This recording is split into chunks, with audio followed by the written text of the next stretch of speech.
शौकत, क्या सोच रहे हैं? सोचने के लिए अब रहा ही क्या है समीना। ज़ोहेब की बेवकूफी और गुस्से ने सब खत्म कर दिया। दुख तो मुझे भी बहुत है, मैं मानती हूँ। मैं हादिया की सगी मां नहीं हूं, लेकिन इतना अरसा उसके साथ रहकर उनसीयत हो गई थी उसके साथ, अपनी अपनी से लगने लगी थी। अच्छा, हैरत है। मैं तो समझ रहा था कि तुम्हें तो बहुत खुशी हुई होगी। नहीं,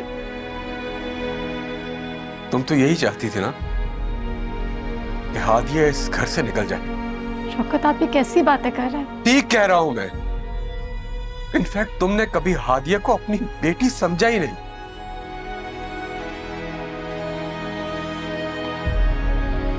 तुम जाओ यहां से, मैं तुम्हारी शक्ल भी नहीं देखना चाहता। मैं जानता हूं आप मुझसे गुस्सा है चाचू, खफा है। समीना, इससे कहो यहां से चला जाए। मैं इसकी शक्ल भी देखना नहीं चाहता। मैं जानता हूं शायद मुझे ऐसे करना नहीं चाहिए था, पर मैं क्या करूं, मैं खुद पे काबू नहीं रख सका। मर्द अपनी बीवी की हर बुराई बर्दाश्त कर सकता है, मगर उसकी बेवफाई और धोखा नहीं बर्दाश्त कर सकता। हादिया गलत नहीं थी, मेरी बेटी गलत हो ही नहीं सकती। और तुम्हें तुम्हें तुम्हें उसके किरदार पर उंगली उठाने का कोई हक नहीं है ज़ोहेब। तुम्हें उसे छोड़ना ही नहीं चाहिए था। आपने भी हादिया की मां को छोड़ा था ना, इसीलिए तो आज तक पछता रहा हूं। मैं नादान था, मजबूरी थी मेरी। मैं चाहता तो उस वक्त मामले को सुलझा सकता था, मगर जो गलती मैंने की वही आज तुम दोहरा रहे हो।